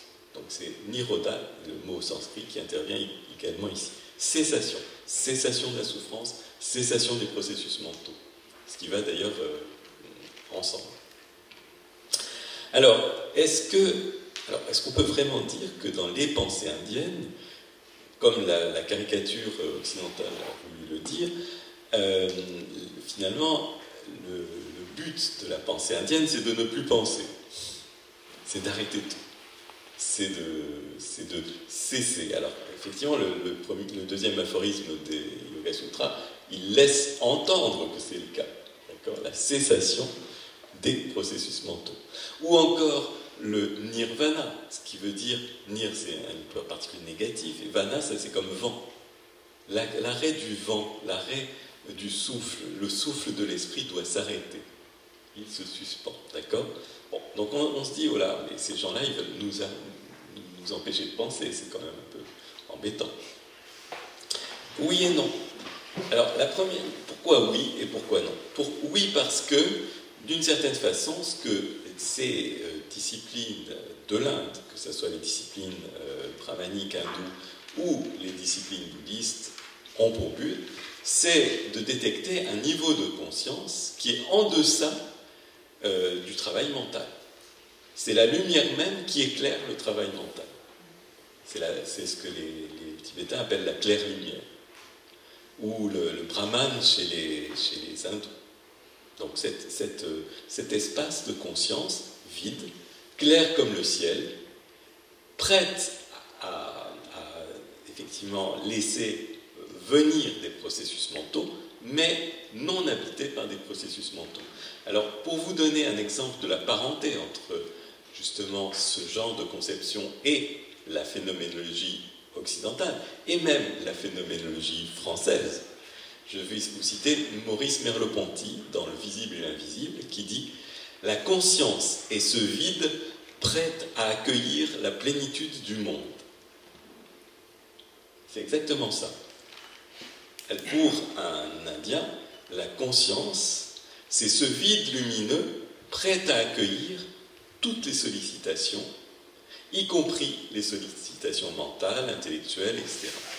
Mais si on est entièrement porté justement dans les pensées, dans les visées perceptives, dans les expériences sensorielles, etc., si on est entièrement absorbé par ça, on ne fait pas attention à la lumière elle-même. En regardant les objets lumineux, on ne voit pas la lumière. C'est exactement ça que disent les penseurs indo-bouddhiques. Donc, il faut se mettre dans un état où, alors, on n'est pas forcé d'ailleurs de faire cesser tous les processus mentaux, mais on se déconnecte, on se désengage d'eux, de façon à voir la lumière consciente qui les éclaire. Et quand on a fait ça, on est tout près de l'éveil. À tel point que justement, dans les enseignements les plus poussés du bouddhisme, en particulier zen, etc., on ne dit pas du tout qu'il faut arrêter les processus mentaux. On dit juste qu'il faut savoir les voir tels qu'ils sont, c'est-à-dire comme des processus, et non pas comme des tentations d'être captés par eux et d'être gouvernés par eux. Donc, que les pensées arrivent, c'est très bien. Comment on voit les pensées, c'est autre chose. Il y a aussi un autre texte que je peux vous citer, cette fois d'un penseur tibétain du XVe siècle, qui s'appelle Tsongkhapa, qui a commenté la littérature philosophique indo-bouddhique du IIIe au VIIIe siècle. Donc, ce penseur indien dit, non pas indien justement, tibétain, dit pour méditer, vous avez besoin de penser. Vous voyez ? Vous avez besoin de penser. Pourquoi ? Parce que seul l'usage des concepts pourra user les autres concepts. Vous, en pensant, en analysant ce qui vous arrive, par exemple, dans la méditation, vous allez frotter ces concepts qui naissent de la méditation avec d'autres concepts et ainsi les consumer. Je peux aussi vous citer le Dalai Lama, qui régulièrement, ça je l'ai écouté il y a quelques mois, qui disait, vous savez, méditer comme ça, en essayant de faire cesser les pensées, en se concentrant uniquement sur le souffle, et exclusivement et en essayant rien d'autre, attention, parce que vous allez devenir un petit peu endormi, etc. Et le but, c'est pas ça. Le but, c'est de vivre vraiment, en fait. De vivre à fond. Et vivre à fond, c'est quoi? C'est simplement être clair sur la manière de regarder le monde, les choses et les pensées. Alors pour poursuivre sur ces questions qui ont trait au bouddhisme, nous en avons parlé en privé tout à l'heure. Alors il y a un succès, enfin il y a, disons, un intérêt public autour, disons, des expériences qui sont faites sur les personnes qui méditent, notamment Mathieu Ricard, où on leur colle un peu des électrodes sur le cerveau pour voir la modification du fonctionnement et éventuellement de la substance. Est-ce que vous pouvez nous en dire plus là-dessus? Est-ce que, à votre avis, c'est significatif ou anecdotique?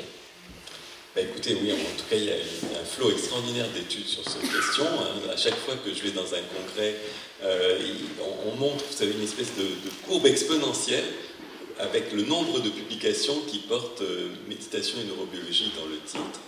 Et ça va de 3 ou 4 par an dans les années 90 à des milliers par an à l'heure actuelle. Et ça monte, ça monte, ça monte. Donc c'est vraiment un phénomène extrêmement poussé et extrêmement, disons, ouais, on pourrait dire presque à la mode. Alors, les résultats, ils sont indubitables. Les résultats minimaux de ça, ils sont indubitables. C'est-à-dire, on voit qu'effectivement, il y a des corrélats neuronaux de la méditation.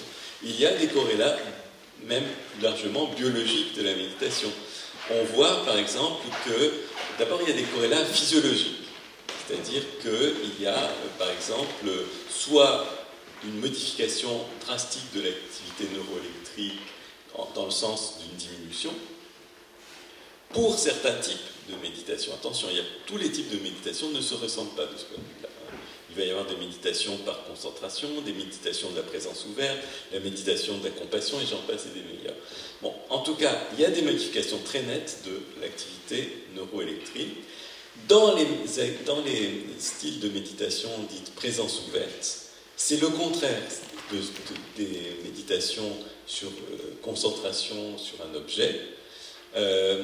Dans un cas, vous avez un ralentissement de l'activité neuroélectrique. Dans l'autre, au contraire, c'est tout le cerveau qui est pris dans une hyperactivité neuroélectrique avec ce qu'on appelle des ondes gamma, alors que les autres sont des ondes alpha. Dans un cas, vous avez des ondes à très haute fréquence, dans l'autre, des ondes à basse fréquence. Donc vous voyez, c'est clair que la méditation modifie massivement l'activité cérébrale. Autre chose, ça peut modifier l'anatomie cérébrale. Et les gens qui méditent, surtout sur la présence ouverte, ont un cortex cérébral, ce qu'on appelle la matière grise, qui est très épaissi par rapport aux gens qui ne méditent pas. Autre chose, donc des modifications biologiques, je vous l'ai dit. Certes, on a vu que 3 mois de méditation en continu, dans une retraite ou autre, a pour effet, statistiquement, ça je pourrais vous en parler parce qu'il y a quand même beaucoup de dispersion, a pour effet, globalement, l'augmentation de l'activité d'une enzyme réparatrice des chromosomes qui s'appelle la télomérase. Et donc, les personnes qui ont médité un certain nombre de mois se retrouvent avec la capacité de mieux réparer leurs chromosomes et donc de moins vieillir. Et ainsi de suite, et ainsi de suite. Donc, plein d'effets. Ceci dit, qu'est-ce qu'il faut accorder comme importance à tout cela? D'abord, c'est intéressant, parce qu'on est curieux, on est des chercheurs, on veut savoir. Mais deuxièmement, attention, est-ce qu'il faut se contenter de considérer que le seul intérêt de la méditation, c'est de nous muscler le cerveau, ou de rallonger nos chromosomes, ou de nous empêcher de vieillir trop vite? Ça serait un peu, si vous voulez, réducteur, parce que la façon dont la méditation, ces disciplines de l'esprit ont été inventées par les civilisations indiennes, particulièrement, eh bien, sont des disciplines qui ont une ambition bien plus élevée. Elles ont une ambition qui est de nous faire découvrir, au fond, la nature même de notre existence, de nous mettre au plus profond contact du monde dans lequel nous vivons. c'est-à-dire le vécu lui-même. Donc, la signification de la méditation ne peut pas se limiter à ce qu'on en fait souvent à l'heure actuelle, c'est-à-dire juste, ok, ça va vous améliorer vos fonctions cérébrales, ça va augmenter votre confort de vie, etc. Ou éventuellement, au mieux, ce qu'on fait à l'heure actuelle, peut-être vous vouliez me poser la question après, la fameuse mindfulness ou pleine conscience, qui permet effectivement de réduire le stress, d'améliorer la qualité de vie des patients, etc. Donc la méditation peut avoir des utilités, des fonctions, mais elle n'est pas que ça. Elle est aussi un mode d'être, une transformation de notre vision des choses et du monde. Et ça peut être au fond encore plus instructif que simplement se sentir mieux. Alors, une dernière question, après je passerai la parole au public. J'espère que vous aurez beaucoup de questions, M. Bibol. En l'état actuel de vos connaissances et de votre cheminement personnel, alors une question un peu ouverte, j'espère qu'elle n'est pas trop à problème. Est-ce que la conscience est nécessairement subjective, ou est-ce qu'on peut essayer de concevoir une conscience qui soit plus globale, finalement qui nous dépasse, et voilà, qui fasse corps dans l'ensemble du vivant, conscience cosmique ou autre? Alors ça, c'est évidemment une question délicate, comme vous le dites. La conscience ne se donne... Alors d'abord, elle ne se donne que en première personne, c'est-à-dire de façon immédiate, de façon située, de façon centrée. Je suis là plutôt qu'ailleurs.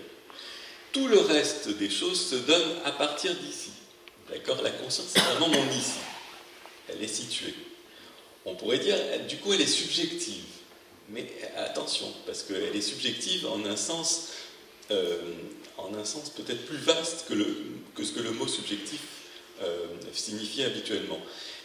La conscience, telle que je l'ai définie, ne m'est pas personnelle, parce que vous l'avez tous, d'accord, et toutes.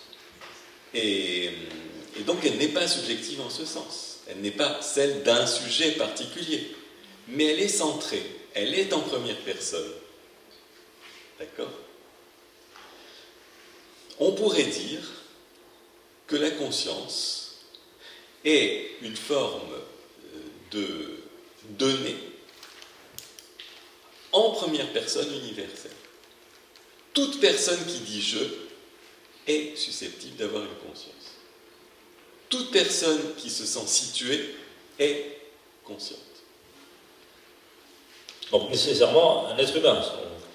Oh, moi j'ai dit toute personne, c'est vrai que j'ai utilisé tout, j'aurais dû dire tout être, d'accord? Parce que, bien entendu, la question de savoir si d'autres êtres que nous ont également ce point de vue situé et peuvent être dites conscients, en un sens peut-être moins complexe, moins élaboré que les êtres humains, ça c'est une question qui se pose. Est-ce que les singes, les chimpanzés sont conscients? 99% des scientifiques diraient oui. Est-ce que les oiseaux, les perroquets qui se reconnaissent dans le miroir sont conscients? Oui, parce qu'ils se reconnaissent dans le miroir. Mais là, vous voyez déjà, la définition de la conscience, on sent que c'est un peu réflexif. Se reconnaître dans le miroir. Mais qu'en est-il, par exemple, je ne sais pas, qu'en est-il, je prends un exemple d'un animal un peu intermédiaire, disons une grenouille. Qu'en est-il d'une grenouille? Elle ne se reconnaît pas. Mais pourtant, elle a des réactions, elle réagit à ce qui se passe autour d'elle, etc. Alors peut-être qu'elle a quelque chose de plus élémentaire que la conscience réflexive. Elle ne se reconnaît pas elle-même, soit, mais elle reconnaît les choses. Mais il y a quelque chose que cela fait d'être elle. Si vous étiez grenouille, peut-être que vous sentiriez qu'il y a de l'humidité, du froid, du chaud, etc. Des choses aussi élémentaires que ça. Voilà. Et donc, on peut descendre comme ça dans l'échelle animale et se demander à chaque fois à quel moment cesse la conscience. Et à chaque fois, pour la garder encore en prise avec ces animaux, disons, entre guillemets inférieurs, je dirais, dans l'échelle de l'évolution, eh bien, il faut en changer un peu la définition. Plus on descend, plus il faut que la définition de la conscience soit élémentaire pour pouvoir encore s'adapter à ces animaux. Donc voilà un petit peu pour répondre à cette question-là. Et vous aviez parlé de conscience universelle. Alors là, évidemment, ça c'est encore plus délicat. Hein. De la conscience universelle, je pourrais dire, je n'ai pas d'expérience. Mais est-ce vrai que j'en ai pas d'expérience? Peut-être pas. Peut-être que je mens quand je dis que j'en ai pas d'expérience. Parce que quand, admettons, je ne suis pas très, très avancé dans ce domaine, mais admettons, quand les rares fois que j'ai réussi à méditer de façon un peu plus profonde que d'habitude, est-ce que c'était moi que je sentais, ou est-ce que c'est simplement il y a, ou ça sent? Est-ce que j'étais encore là pour ressentir, ou est-ce qu'il y avait simplement du ressenti? Écoutez, j'ai un doute, je me pose la question. Et peut-être que dans ces états-là, il est possible qu'on ait une forme de conscience non personnelle. Autre chose, je pense cette fois toujours à l'un de mes philosophes français préférés, Maurice Merleau-Ponty, qui a écrit un livre qui s'appelle Le visible et l'invisible. Et dans le visible et l'invisible, il dit: il y a quelque chose qui est étonnant dans le monde. C'est mon corps, le corps propre. Mon corps, il a une propriété curieuse, d'être bifacial. Je peux voir mon corps, je vois cette main. Elle m'apparaît comme un corps séparé, si vous voulez, un corps visible. Mais ce corps, si maintenant je l'utilise comme ça, je touche la table, je sens. Grâce à ma main, je sens. Donc ma main, elle est à la fois un corps visible et un corps sentant. Ou mieux, elle est à la fois un corps sensible et un corps sentant. Ceci est une réalité à double face, une réalité étonnante, dont je n'ai pas l'habitude avec d'autres choses. Mais là c'est là que Merleau-Ponty se creuse un peu et il dit: oui, mais au fond, quand je regarde les choses, c'est toujours des choses qui me semblent extérieures à moi. Au fond, je n'en ai pas une connaissance immédiate. Par contre, de mon corps, j'ai une connaissance immédiate. De ma chair, j'ai une connaissance immédiate. Mais ma chair, elle fait partie de ce monde visible. Mon corps, il est en continuité visuelle avec ces choses visibles. Ces jambes, je les vois en même temps que la table. Donc, au fond, mon corps, il appartient à ce monde. Par conséquent, je continue son raisonnement un peu étrange, par conséquent, le point auquel je connais le plus directement, le plus immédiatement le monde, c'est ce corps, mon corps. Là se révèle en moi la nature du monde. Et la nature du monde, c'est justement d'être une chair, d'être un senti-sentant, d'être une réalité qui se coupe en deux pour se donner quelque chose comme objet et rester en retrait de l'autre côté comme sujet. Et donc, il finit comme son raisonnement comme ça, et il dit finalement, le monde entier est une chair capable de se sentir en même temps que d'être sentie, parce que là, dans ce corps, se révèle la vraie nature du monde, qui est d'être une chair. Voilà en gros le raisonnement de Merleau-Ponty. C'est assez étonnant, beaucoup de philosophes ne sont pas du tout convaincus, mais je trouve qu'il y a un geste assez héroïque de tenter de détecter la nature du monde à partir de la nature de notre expérience présente. Et si c'est le cas, si on donne raison à Merleau-Ponty, alors il faut dire que le monde entier, en effet, est conscient.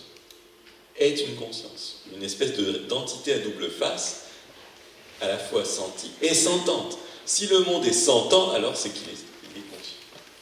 Ça rejoint la mécanique quantique. Comment ? Ça rejoint la mécanique quantique. Spécialiste de mécanique quantique. Là, justement, moi, vous savez, c'est probablement le sujet que j'ai le plus étudié dans ma vie. C'est-à-dire, pendant 25 ans, j'ai travaillé sur la philosophie de la mécanique quantique, et je ne suis pas aussi convaincu que la plupart que ça ait rapport avec la conscience, que ça ait rapport avec toutes les questions de médecine, etc., qui nous concernent. Je pourrais vous en parler de la mécanique quantique, mais la mécanique quantique, c'est un sujet magnifique, qui nous révèle aussi quelque chose, qui nous révèle d'une certaine façon quelque chose de semblable, vous l'avez dit, à la conscience, mais pas identique. Qu'est-ce que ça nous révèle ? Ça nous révèle que l'être connaissant, le physicien, ne peut pas se détacher complètement des processus qu'il étudie.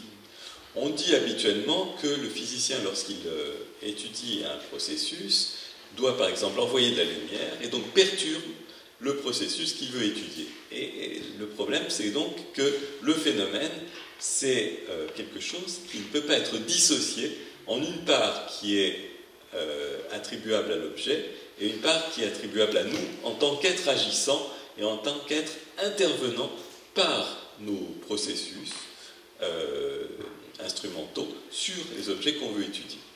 Donc il y a la notion d'une inséparabilité entre le connaissant et le connu qui intervient de façon assez massive en physique quantique. Mais cette inséparation, elle est essentiellement praxique, elle est matérielle. C'est l'inséparation entre la matière qu'on veut explorer, qui est la matière, si vous voulez, des particules élémentaires, et la matière de nos appareillages de mesure. Ça ne va pas jusqu'à dire qu'il y a une indivisibilité aussi existentielle, aussi vécue que celle que nous dit Merleau-Ponty. Ceci dit, alors maintenant, donc j'ai essayé de séparer les deux.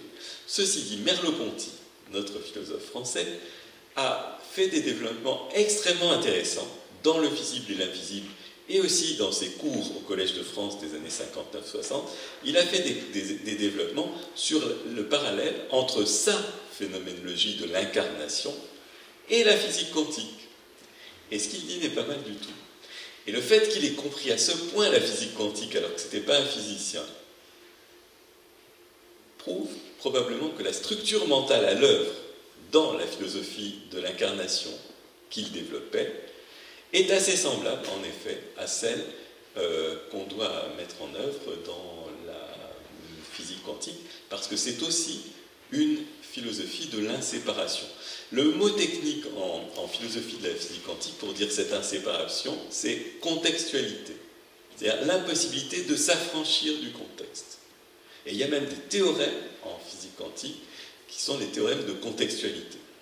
Le théorème de Cochet et Specker est un théorème de contextualité. Et je pourrais presque vous le montrer au tableau. Voilà. Une autre question?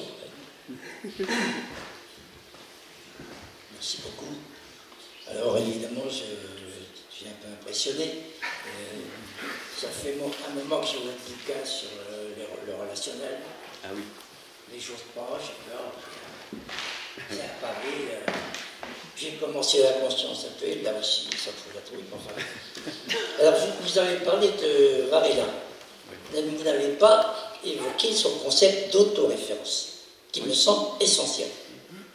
Et vous n'avez pas parlé de von Förster, qui parle en particulier de l'autoréférence en abîme, c'est-à-dire cette espèce de autoréférence à l'infini qui est le je qui s'autodétermine contre le monde, face au monde et dans le monde. Oui. Donc le moi, vous n'avez pas parlé du moi, jamais. Le mot n'a jamais été employé.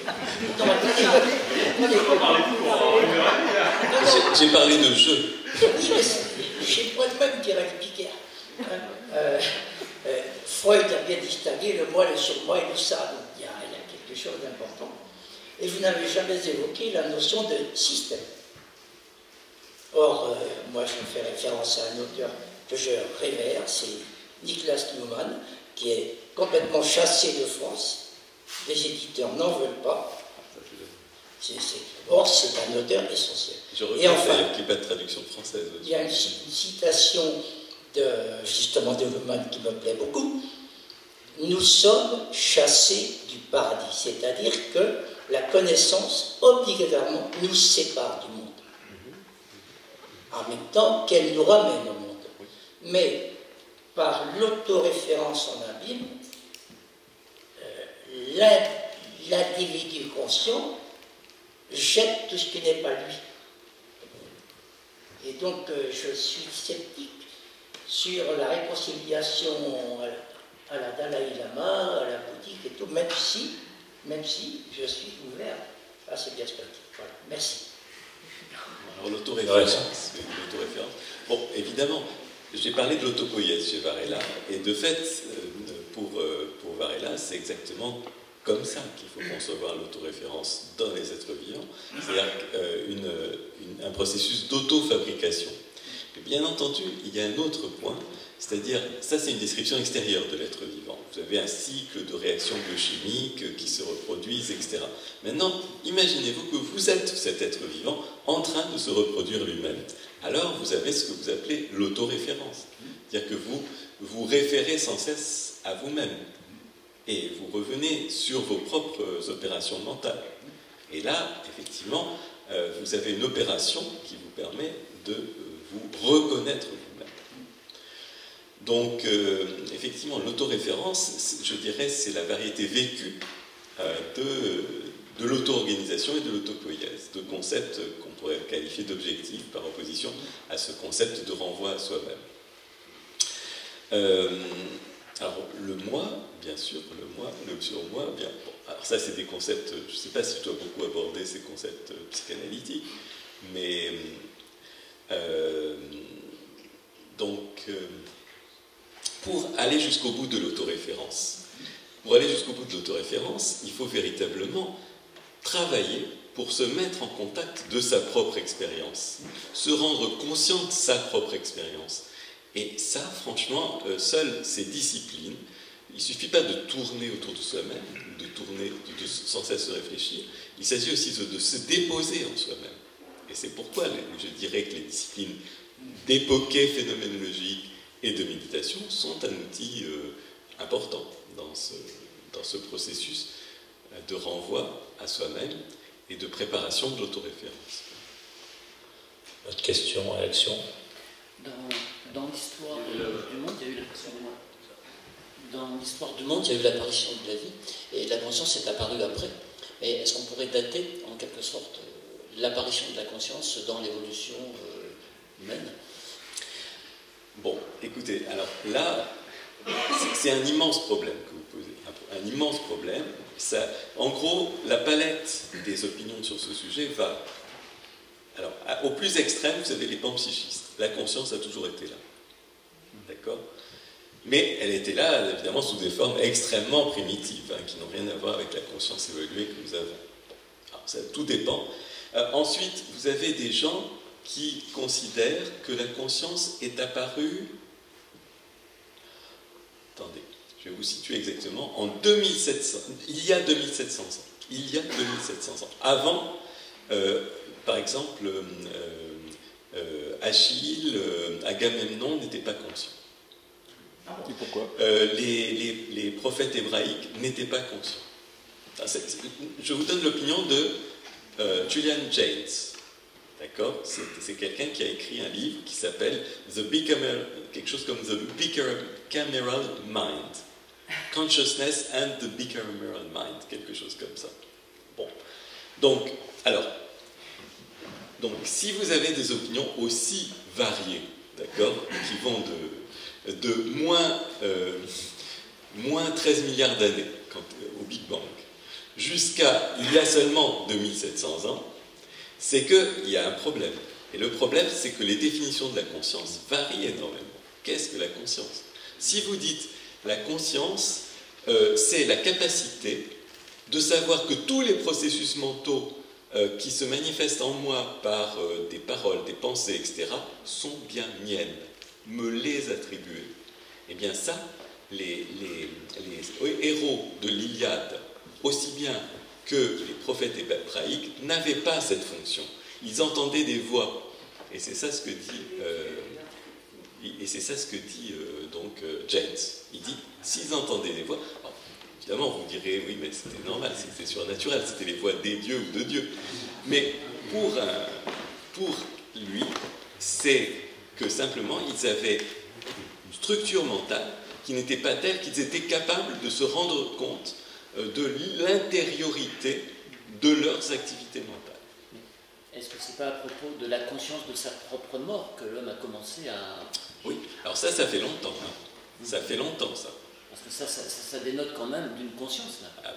C'est possible. Alors voilà, vous voyez, chaque chose que vous prenez comme critère va vous donner une date. Donc Jaynes, vous avez vu son critère, et il se donne une date, moins 2700 ans. Si vous dites, les êtres humains se sont très tôt rendus compte qu'ils étaient mortels, et qu'ils avaient à rendre hommage à ces êtres morts, qui étaient un peu eux-mêmes. D'accord? Ils savaient qu'eux-mêmes étaient mortels. Donc toute cette opération qui consiste à honorer les morts, à se rendre compte qu'on est mortel, etc., c'est une forme de conscience. Si vous admettez ça, eh ben, ça remonte très loin. On a des tumulus, etc., qui, alors, au moins à moins 40 000 ans, mais probablement bien avant, à moins 100 000, moins 200 000, etc. Mais attention, vous savez que les éléphants font quelque chose de très voisin. Ils revont voir les éléphants de leur famille qui étaient morts. Et ils revont voir le squelette. Et ils ont des réactions émotives face au squelette. C'est quand même, si c'est ça, ça remonte très loin. Et ainsi de suite. Si vous dites simplement la conscience, c'est ce que les Anglais ou les Américains appellent sentience, le simple fait de sentir, de ressentir. Ça peut remonter encore bien plus bas. Et ainsi de suite. Donc, vous voyez, donc la frontière est extrêmement fluctuante et poreuse selon les définitions de la conscience. Et dans mon livre, j'ai mis justement une sorte de tableau pour dire, selon la théorie selon le stade évolutif que vous désignez comme étant propre à la naissance de la conscience, vous direz que la naissance de la conscience date de temps, etc. Donc c'est pour ça que les livres sont gros, parce qu'il faut faire beaucoup de choses dedans. Est-ce qu'on pourrait supposer que la conscience a plutôt choisi l'homme à l'éléphant pour, en quelque sorte, développer ses capacités dans l'ensemble de l'univers? Je ne sais pas si elle a choisi quoi que ce soit, mais nous nous sommes choisis nous-mêmes. Et nous avons développé. Alors, c'est vrai qu'il y a eu un moment... Alors ça, c'est vrai qu'il y a eu un moment explosif dans l'évolution de l'humanité, où tout à coup,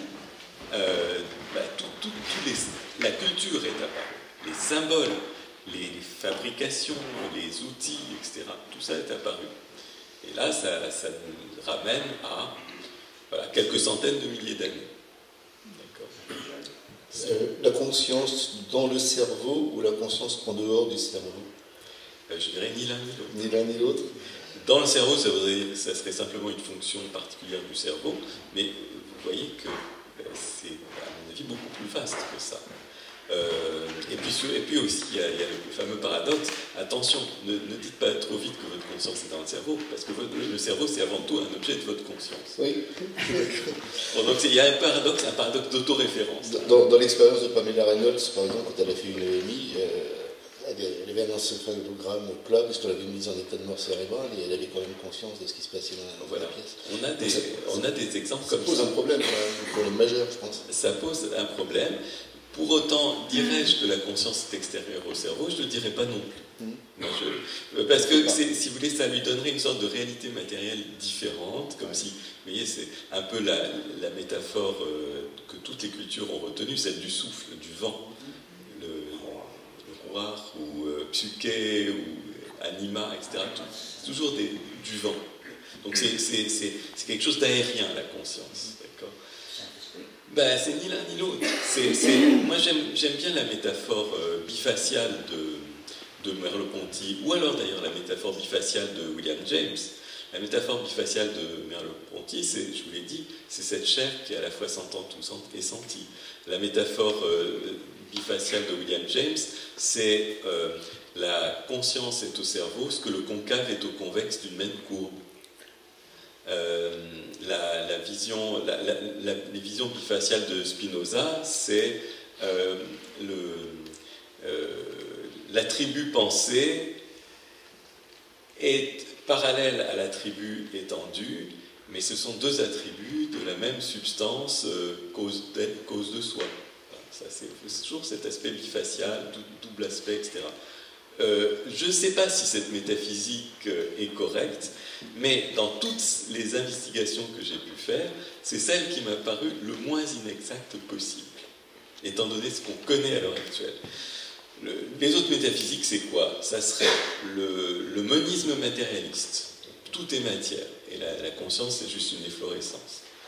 Sauf que le cerveau, c'est un objet de notre conscience. Donc, attribuer à un objet de notre conscience la tâche de fabriquer notre conscience, c'est un petit problème conceptuel. Bon.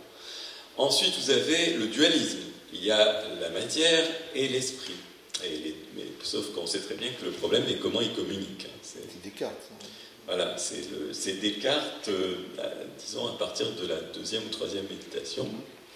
Mais dans la première, il est très phénoménologue, et il ne dit pas il y a la res cogitans et la res extensa, il dit simplement, voilà, il y a de l'expérience, je regarde les choses, je pense, je doute de tout, et tout à coup, quand je doute de tout, eh ben, je me rends compte qu'il y a quelque chose dont je ne peux pas douter, c'est de moi doutant. C'est qu'il y a du doute.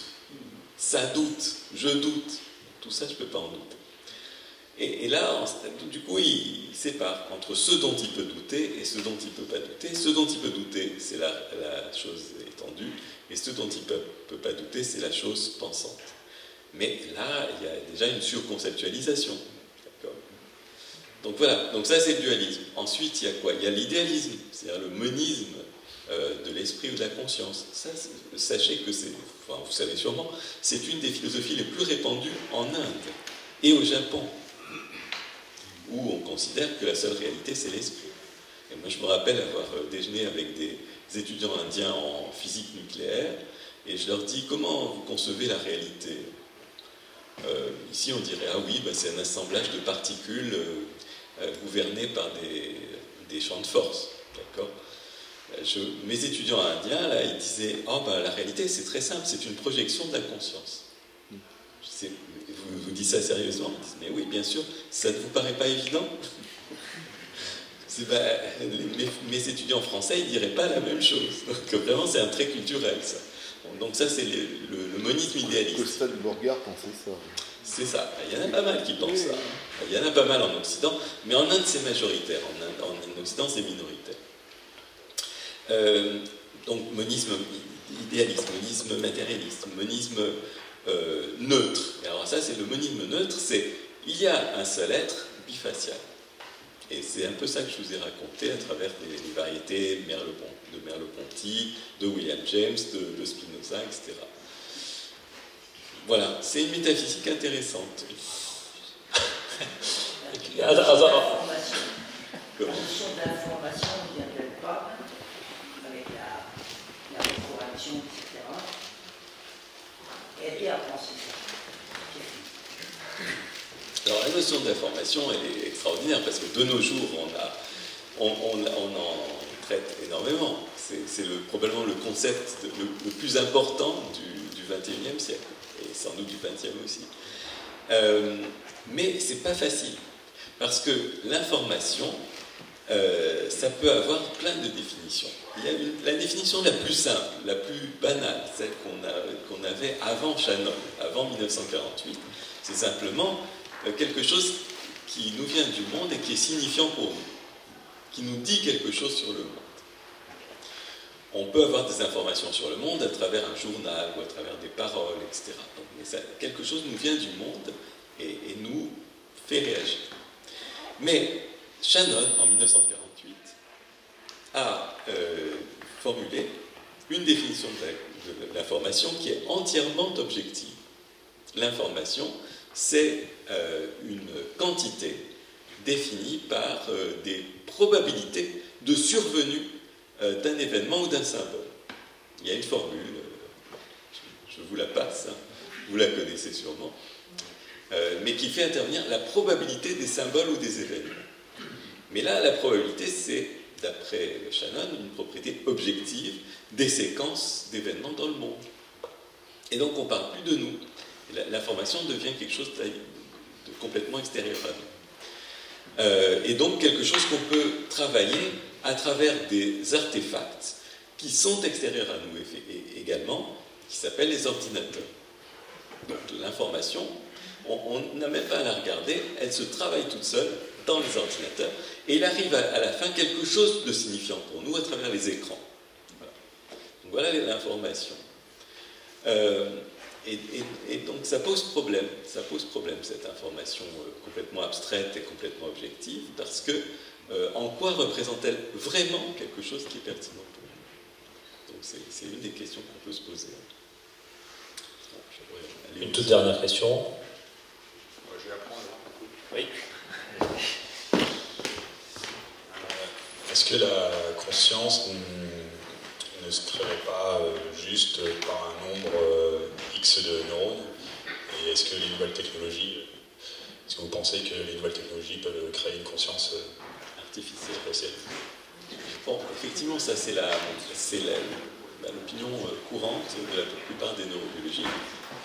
La conscience est créée par un travail suffisamment complexe des neurones. Bon, mais la question c'est comment expliquer que la complexité aboutisse à la conscience? Personne n'a même pas la moindre clé pour ça, même pas le début du commencement d'une piste. La seule chose qu'on sait, c'est qu'en effet, avec ces amas de neurones très complexes, on a des êtres qui ont des réactions elles-mêmes complexes, qui, pour nous, de l'extérieur, évoquent la conscience. Mais il y a un philosophe, vous n'avez pas parlé de ça, donc, un philosophe qui s'appelle David Chalmers, un philosophe américain, qui a dit « Ok, imaginez que vous ayez un robot suffisamment complexe, avec des processus eux-mêmes extrêmement élaborés, qui vous renvoie l'image de quelqu'un qui a un comportement semblable à ceux des êtres humains. Est-ce que vous pourriez dire pour autant que cet être a quelque chose que cela fait d'être lui, c'est-à-dire une conscience non pas au sens de quelque chose qui serait observé de l'extérieur ou inféré de l'extérieur, mais au sens de quelque chose qui serait vécu comme tel. Et Chalmers dit non, je n'ai absolument pas de critères pour décider ça. Aucun critère. Donc c'est ça le problème. Si vous voulez, les signes extérieurs de conscience se manifestent à partir du fonctionnement complexe d'un certain réseau neuronal, mais est-ce qu'on peut aller au-delà du comportement complexe vers un vécu qu'on appelle à proprement parler conscience? Est-ce que cette complexité du fonctionnement neuronal, est-ce que ces comportements qui laissent apparaître quelque chose qui nous fait interpréter l'autre comme un être conscient, est-ce que tout cela est suffisant pour que la conscience émerge? Et donc, est-ce qu'on peut reproduire ce processus et faire émerger de la conscience artificiellement avec des robots, des ordinateurs, etc. Toutes ces questions sont des questions, à mon avis, sans réponse. C'est-à-dire qu'il n'y a pas de certitude en ce qui concerne la conscience d'un être complètement différent de nous. On n'a pas de définition absolument convaincante et de critères absolument convaincants pour ça. Du coup, on m'a justement une fois invité sur la conscience artificielle et on m'a posé la question, est-ce que vous croyez que la proposition « la conscience artificielle existera un jour » est vraie ou fausse? Et moi, j'ai répondu, comme d'habitude les philosophes, ils esquivent toujours la question, j'ai dit, pour moi, c'est simplement que la question n'a pas de sens. Elle n'a pas de sens. Pourquoi? Parce que pour une proposition avoir du sens, c'est pouvoir être testé expérimentalement. Comment voulez-vous tester expérimentalement la notion selon laquelle un robot a une conscience? C'est impossible. Vous ne pouvez pas entrer dans le robot pour savoir qu'il a une conscience. Par contre, vous pouvez voir des manifestations qui vont vous dire « Ah, ce robot se comporte comme s'il était conscient. » Ça, oui. Et vous aurez même des comportements vis-à-vis de lui qui vous feront être avec lui comme vous le seriez avec un sujet humain. Bon, très bien. Sauf que vous ne saurez jamais si lui vit quelque chose, son point de vue personnel. Vous ne savez pas. Et vous ne pouvez pas savoir par définition. C'est ça qui est incroyable. Donc, sur le plan... c'est une question très délicate, mais à mon avis, une question très... D'abord, à laquelle, à mon avis, on ne peut pas répondre. Mais la deuxième, c'est qu'au fond, pour les chercheurs, et en particulier pour les créateurs d'artefacts, de robots, c'est pas très important. Ce qui compte, c'est que ces robots soient de bons partenaires pour les êtres humains. Et s'ils sont des comportements qui évoquent très fidèlement le comportement d'être conscient, alors ils seront de bons partenaires pour les êtres humains. Je crois que c'est ça qu'il faut comprendre. Voilà, non, ce sera le mot de la fin parce qu'on va devoir fermer ensuite, désolé. Vous pourrez en discuter. À moins d'avoir une histoire d'amour avec le robot. Oui, c'est ça. Oui. Alors, voilà. Je vous conseille un roman, L'Ève future de Villiers de l'Isle-Adam, c'est génial.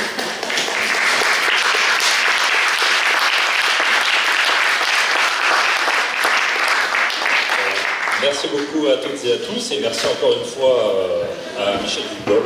Merci vraiment très chaleureusement et très sincèrement. On espère que cette conférence vous a passionné. Merci, à bientôt.